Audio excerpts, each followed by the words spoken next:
পটুয়াখালীর দুমকিতে শ্রীরামপুর ইউনিয়নের তালুকদার বাজার এলাকায় টানা 4 দিন ধরে বিদ্যুৎ না থাকায় ভোগান্তিতে এলাকার অন্তত 30টি পরিবার। দুমকি পল্লী বিদ্যুৎ সাব স্টেশনের সামনে ভুক্তভোগীদের বিক্ষোভ। তালুকদার বাজার শ্রীরামপুর ইউনিয়ন আজকে 4 দিন পর্যন্ত কোনো কারেন্ট নাই। কারেন্ট যাওয়ার মানে শুধু একটা ফিউজ পড়ে গেছে, ওই ফিউজটা লাগাই দিলেই সমাধান হয়।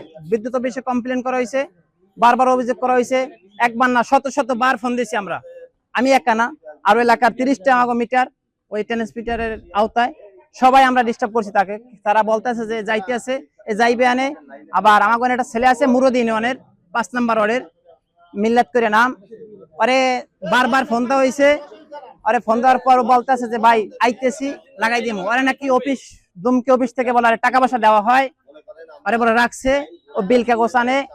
আবার ওই যে ফিউজ টুজ পড়ে গেলে ও আর কি এগুলা দেখাশোনা করে। আরে খালি আজকে পাওয়া দ্বারা বাকি ছিল। আমি আজকে 4 দিন ধরে আমরা কোনো কারেন্ট পাই না।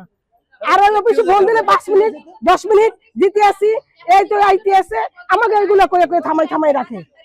আমাদের বাড়িতে তো পোলাপান আছে, আমাদের পোলাপান লেখাপড়া করে, আমাদের বাচ্চা কাচ্চা আছে, এরকম কেন শুরু করছে? বিদ্যুতের সম্পর্ক আমাদের কাটার পড়ে গেছে। কাটার পড়ে যাওয়ার পর থেকে বিদ্যুৎ নামে একটা মিলেট নামে একটা পোলা আছে, ও হলো সবসময় কাটার পড়ে গেলে উড়েই দেয়। আরে নিম্নে 20-25 জন মানুষে বলছে যে ভাই কাটা উঠে দিয়ে যাও, বলছে যে হয় দিব না, উনি অফিসের কেউ না। এই অফিসের কাটার পরে এরা ফোন দিয়ে উঠেই দেয়। আর বলছে আমার কাটা টুটে দিয়ে যাও। নিম্নে 25 বার ফোন দিয়েছে, ওই একটাই বলছে উঠে দিয়ে যেতেছি। যখন না দিয়ে যায়, একদিন গেছে বিদ্যুৎ সমিতি নিম্নে 20 বার ফোন দিয়েছে, কালকে 10 বার ফোন কাটতেছে, নিম্নে 10 বার কাটতেছে। আমার নামে ডায়েরি বন্ধ করছে আজ 4 দিন, আজ 4 দিন 4 দিনে পড়ছে। আমি সরাসরি ফোন দিয়েছি, বলছে ভাই একটু সমস্যা আছে। আর সমস্যা আছে এই যে 2 জন আছে সরাসরি, 3 জন আসছে সরাসরি। হ্যাঁ, অফিসে আসছিলাম, অফিসে পাইছি অফিস কর্মকর্তা একজন, সে লাইনম্যান সম্মত। উনি বলছে কি আমরা বিল্লাতকে রাখছি, মাসিক কিছু টাকা পয়সা দিই, আর ওই এলাকায় আমরা যাইতে একটু সমস্যা হইলে ও দেখে কাজটা। পরে এখন অফিসে হিসাব ইঞ্জিনিয়ার সাহেবকে ধরলাম, ইঞ্জিনিয়ার সাহেব বললো কিনা আমরা মিল্লাতকে চিনি না এবং মিল্লাতকে আমরা রাখিও নাই। তাই মিল্লাতকে যখন না রাখছে, মিল্লাত কেন মেন লাইন ছুটায় এবং লাগায়, এই ইঞ্জিনিয়ার এটা জিজ্ঞাসা করবে আমাদের সামনে আইন না, তাইলে আমরা মনে করবো যে না অফিস ওকে রাখে নাই। আসলে ওনাদের যে সমস্যাটা, এটা হচ্ছে আমাদের গত 4-5 দিন যাবৎ আপনারা সবাই অবগত আছেন যে প্রাকৃতিক দুর্যোগের কারণে লাইনের ব্যাপক ক্ষয়ক্ষতি হয়েছে।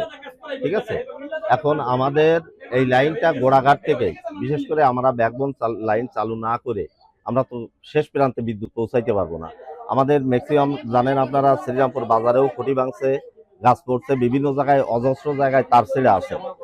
আমাদের এই লাইনগুলা চালু করতে আসলে গোড়াঘাট থেকে যদি আমরা ব্যাকবোন লাইন চালু করে নিয়ে না যাই, তাহলে শেষ প্রান্তে বিদ্যুৎ পৌঁছানো যাবে।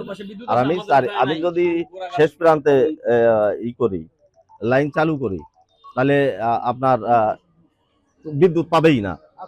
মেহেদী হাসান শান্ত, দৈনিক গণকণ্ঠ।